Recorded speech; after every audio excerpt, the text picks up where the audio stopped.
காவேரி வந்து அவங்க அம்மா சொன்னோன்னே வந்து யோசனை பண்ணிவிட்டு சரிம்மா நாங்கள் வரேன் அப்படின்னு சொல்லிட்டு கிளம்பிடுறாங்க. அவங்க அம்மா பார்த்துட்டே இருக்காங்க. என்ன இவ ஒரு மாதிரி கிளம்புறா அப்படின்னு சொல்லிட்டு இங்கே காவேரி வந்து ஒரே டென்ஷனாக வந்துட்டுருக்காங்க. அதை பார்த்து விஜய் வந்து என்ன காவேரி இப்போல்லாம் ரொம்ப சந்தோஷமாக இருந்தேன், இப்போ கொஞ்ச நேரத்துக்கு முன்னாடி இப்போ ரொம்ப டென்ஷனாக இருந்தேன் அப்படின்னோடனே ஒன்றும் இல்லை அப்படின்றாங்க. சொல்லு என்ன விஷயம் அப்படின்னு சொல்லிட்டு கேட்குறாரு. அது இல்லை எங்கள் அம்மா சொன்னாங்க இந்த மாதிரி வந்து 2 பேருக்கு சுற்றி போட்டுக்க சொல்லி அப்படின்னு சொல்லிட்டு சொல்கிறாங்க. அது கேட்டு வந்து சுற்றி போகிறது நல்ல விஷயம் தானே, அம்மா சொல்கிறாங்க செஞ்சுருவோம் அப்படின்றாரு.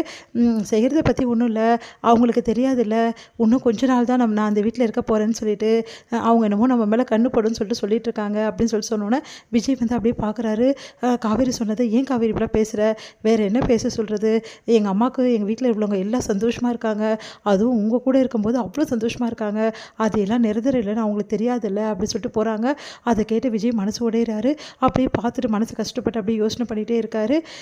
இங்கே வந்து தாத்தா வந்து விஜய்கிட்ட வந்து சொல்கிறாரு, என்னப்பா பார்த்தியா நியூஸை அப்படின்னோடனே என்ன நியூஸு அப்படின்றாங்க.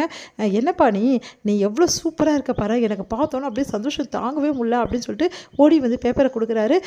பேப்பரில் வந்து விஜயோட ஆட் வந்திருக்கு.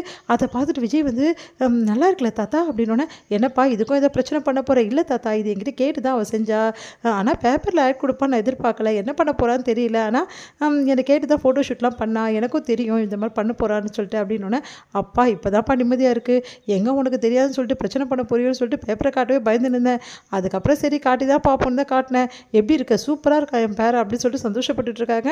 இங்கே பார்த்தியா அப்படின்னு சொல்லிட்டு பாட்டிக்கிட்டையும் காட்டுறாங்க. விஜய் ஃபோட்டோ பேப்பரில் வந்திருக்கு அப்படின்னு சொல்லிட்டு நல்லா தான் இருக்கான், சரி உன் அத்தையும் நீயும் வந்து ஃபோட்டோ எடுத்து இப்படி போட்டிருக்கீங்க அப்படின்னோடனே அது அப்பளம் வெளியிடுறது, அதனால் ஆடு அப்படி தான் வரும் அப்படின்னு சொல்லிட்டு பேசிகிட்டு இருக்காங்க. அடுத்து வந்து காவேரி வராங்க. என்ன காவேரி சூப்பராக கலக்கிட்டோமா ஃபோட்டோ வந்துடுச்சு அப்படின்னோடனே பேப்பரில் வந்துடுச்சா தாத்தா அப்படின்னு சொல்லிட்டு சந்தோஷமாக அதை பார்க்குறாங்க. கலக்கிட்ட காவேரி அப்படின்னு சொல்லிட்டு விஜய் வந்து அப்படியே வந்து நம்ம காவேரி வந்து அப்படியே ஹக் பண்ணுறாரு. சந்தோஷம் தாங்க முடியல காவேரிக்கு. அப்படியே 2 பேரும் வந்து தன்னறியாமல் அப்படியே ஒருத்தர் பார்க்குறாங்க. எல்லாருமே ரொம்ப சந்தோஷப்பட்டுட்டு இருக்காங்க. இதை பார்த்த தாத்தா ரொம்ப சந்தோஷப்படுறாரு. இப்படி தான் 2 பேரும் சந்தோஷமாக இருக்கணும் எப்போவுமே அப்படின்னு சொல்லிட்டு தாத்தா யோசிக்கிறாரு. இங்கே இது எல்லாம் பார்த்த ராகினிக்கு வயிறாக எரியுது. அவங்களால தாங்கிக்கவே முடியல. என்ன இந்த விஜயும் காவேரி இவ்வளோ சந்தோஷமாக இருக்காங்க, அதுவும் இந்த காவேரி இப்படி சந்தோஷமாக இருக்கா, எல்லாருமே வந்து காவேரி அப்படியே புகழ்கிறாங்க, ஏதோ பெரிய இமயமலை சாதனை பண்ணிட்டா மாதிரி அப்படின்னு சொல்லிட்டு செம்மையாக டென்ஷன் ஆகிறாங்க. இதை இப்படியே விடவே கூடாது, ஏதாவது ஒன்று பண்ணணும், இவளை அழ வைக்கணும், இவளை எதாவது செய்யணும், என்ன பண்ணலாம் அப்படின்னு சொல்லிட்டு அப்படியே யோசிக்கிறாங்க ராகினி. இங்கே வந்து நிவேதிதா என்ன பண்ணுறாங்க, அப்படியே உட்காந்துருக்காங்க. அவங்களுக்கு ஒன்றுமே புரியல, அப்படியே யோசனை பண்ணிகிட்டே இருக்காங்க. விஜயோட அந்த ஃபோட்டோவை பார்த்ததுலேருந்து அவங்க யோசனை பண்ணிகிட்டு இருக்காங்க.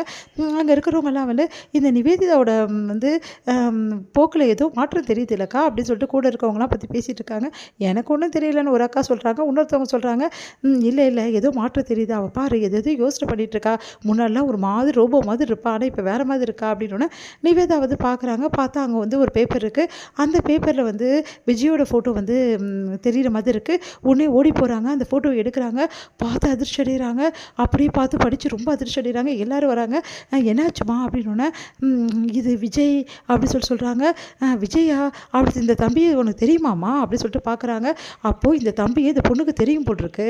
அப்போ இந்த தம்பியை வந்து நம்ம சொன்னோம்னா இந்த பொண்ணை பற்றி ஏதாவது வந்து தெரிஞ்சிருக்கோம் இந்த பொண்ணை பற்றி அவருக்கு, அதனால் இந்த தம்பியோட முதல்ல வந்து போய் பார்க்கணும் அப்படின்னு சொல்லிட்டு எல்லாரும் சேர்ந்து முடிவு பண்ணுறாங்க. தாத்தா வந்து விஜய்கிட்ட கேட்குறாரு, என்னப்பா உண்மையிலேயே வந்து நீ ரொம்ப சந்தோஷமாக இருக்கியா அப்படின்னு. ஆமாம் தாத்தா நான் ரொம்ப சந்தோஷமாக இருக்கேன், காவேரி என் கூட இருந்தால் நான் எப்போவுமே சந்தோஷமாக இருப்பேன் அப்படின்னு சொல்லிட்டு சொல்கிறாரு. இதை கேட்டு தாத்தா ரொம்ப ரொம்ப சந்தோஷம் அடைகிறாரு. இது முடியுது.